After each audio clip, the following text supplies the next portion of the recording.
अगर भगवान की शरण में नहीं होगे, भजन नहीं करोगे, तो आपके ऊपर बहुत से ऋण है, दुर्गति हो जाएगी। ऐसा नहीं है। आप यहां भी तो देखो ना, आपके मकान, आपका व्यापार, सब कुछ आपका कहा जाता है, लेकिन सब कुछ सरकार का है। हर चीज का टैक्स देना पड़ेगा तुम्हें। पानी का भी टैक्स देना पड़ेगा, मकान का भी टैक्स देना पड़ेगा, और तुम भी जो करोगे वो पैसा दो सरकार को। टैक्स तुम ऐसे फ्री थोड़ी जा नहीं होता, देना पड़ता है ना। आप मान लो नौकरी कर रहे हो कि हमारी नौकरी करे, तो उसमें सरकारी टैक्स कटेगा आपका, क्योंकि आप सरकारी आदमी हो, भारत देश के वासी हो। ऐसे ही ये टैक्स लगे हुए हैं सरकारी भी, मातृ ऋण, पितृ ऋण, ऋषि ऋण, ये टैक्स है। ऐसा नहीं कि तुम कमाओ खाओ और इसके बाद मर के जाओ स्वर्ग मिलेगा। टैक्स चुकाओ।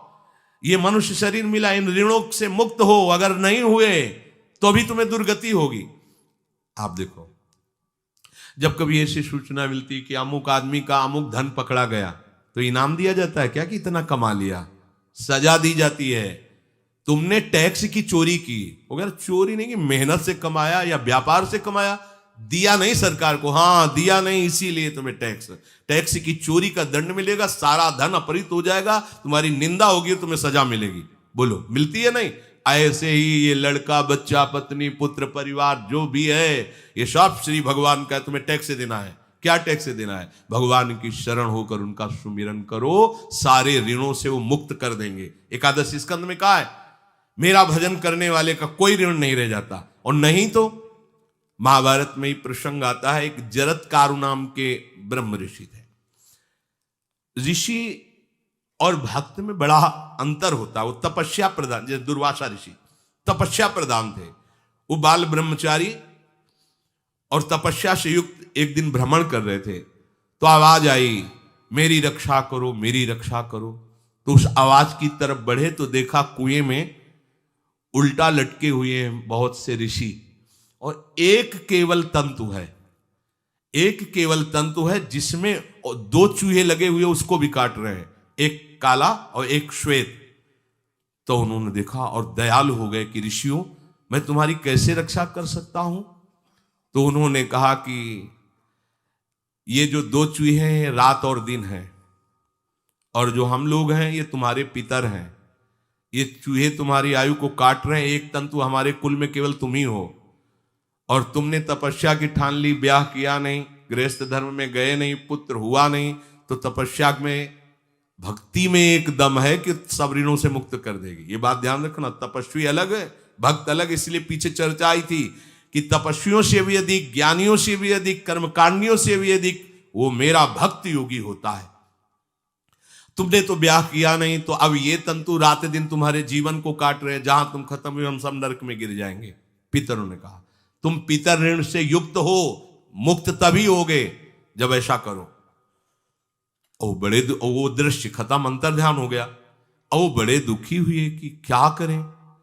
तो उन्होंने मन में निश्चय किया कि एक ब्याह तो करूंगा पितरों के उद्धार के लिए। इतने बड़े तपस्वी हैं जरत्कारु जी, बड़ी महिमा है, लेकिन बात यहां फंस गई, पितृ। उन्होंने मन में निश्चय किया कि कोई आके अपनी कन्या दे दे और उसका भी नाम जरत्कारु हो। मैं बिल्कुल भरण पोषण नहीं करूंगा, और कभी हमसे कोई प्रश्न ना करे। ऐसी अगर कोई कन्या देगा तो मैं स्वीकार कर लूंगा। अब ऐसे ना नगर जाना है, ना किसी से बात करनी, तो वृक्षों से कहते, अपने पितरों के उद्धार के लिए मैं चाहता हूं कि कोई पाणी ग्रहण संस्कार करा दे, कोई हमारे नाम की कन्या को दे दे, और ऐसा ऐसा व्रत है। ऐसा ही बोल रहे थे कि वासुकी नाग उपस्थित हो गए, और उनकी बहन का भी नाम जरत्कारु था। उन्होंने कहा, सुनिए महाराज, मैं नागराज वासुकी हूं, सब देव रूप में, कोई ऐसे नहीं सांप वैसे वाले, देव रूप, और सुंदर कन्या जरत्कारु। बोले, ये कन्या मैं आपको समर्पित करता हूं, हमारा सौभाग्य होगा आप जैसा महर्षि हमारी बहन का पति बने। इसका भी नाम जरत्कारु है, और आपकी जो इच्छा है कि मैं भरण पोषण नहीं करूंगा, तो मेरे पास संपूर्ण वैभव है, आप भी पधारिए, मैं आपका भी भरण पोषण करूंगा, अपनी बहन का भी। तीसरी बात, मेरी बहन इतनी शास्त्र सम्मत आराधना से युक्त है कि वो कभी आपसे प्रश्न ही नहीं करेगी, तो उनका स्वीकार है। प्रसन्न हुए, चले गए। काफी समय तक उनके महल में रहे। एक दिन जरत्कारु अपनी जरत्कारु पत्नी की गोद में सर रख कर ऐसे लेटे हुए थे, सो गए। और शास्त्रज्ञ थी, संध्या का काल था।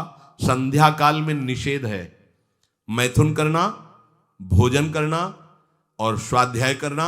ये सब संध्या काल में बस भगवत स्मरण परायण लोकवत। लेकिन हमारे यहाँ महारानी जी की संध्या आरती और संध्या भोग लगने के बाद ये इसीलिए वृंदावन धाम इसका कहीं भी ये वेदान्नपि संन्यस्त, वेदों से भी ऊपर उठी हुई रसमयी रसोपासना है। प्रियालाल की महल है। ये जगत सिद्धांत नहीं है, ये जगदीश का भी सिद्धांत नहीं है, ये प्रेम सिद्धांत है। वृंदावन नित्य विहार रस है, इसलिए इसको बीच में बता देते हैं कहेंगे दूसरे को तो। और यहाँ शाम के तो भोग ही लगता है, गान बजान होता है, बकाया सिद्धांत है। आंख मूंद करके या तो गायत्री जप या जो गुरु मंत्र चुपचाप शांत भाव से जपे, ऐसा। अब वो इस चिंता में थे कि मेरे पति का धर्म जा रहा है और मैंने आज तक कुछ बोला नहीं अपने पति से। अगर बोलती हूं तो हो सकता है ये नाराज हो जाए और छोड़कर चले जाए। अगर मुझे छोड़ देते हैं और इनका धर्म बचता है तो ये ठीक बात रहेगी। कितनी विवेकवान है। अगर ये सोते रह गए और सूर्य अस्ताचल को चले गए तो इनका धर्म लोप हो जाएगा। ये मैं होने नहीं दूंगी, अपने पति का धर्म लोप नहीं होने। और वो उस समय भी केवल एक लंगोटी लगा के रहते थे, अस्थिमात्र हो रहे शरीर। वहां भी ऐसा नहीं कि दूल्हा बन करके सज, नहीं, वैसे ही केवल पितरों की तृप्ति के लिए उन्होंने बात स्वीकार की थी। उन्होंने कहा महाराज उठिए, संध्या का समय है, शास्त्र निषेध करता है इस समय सोना नहीं चाहिए, नहीं आपके धर्म का लोप हो जाएगा। महाराज उठिए, सूर्य अस्ताचल को बस पहुंचने ही वाले हैं, उठिए।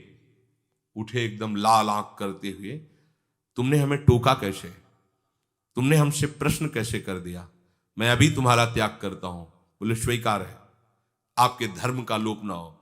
कहीं सूर्य अस्ताचल को चले गए, आपने अर्घ नहीं दिया तो जीवन भर की आपकी उपासना में कलंक लग जाएगा कि आपने संध्या काल में शयन करते हुए सूर्य आराधना नहीं की, आपके धर्म का लोप हो जाए। बड़ा सूक्ष्म धर्म का विषय।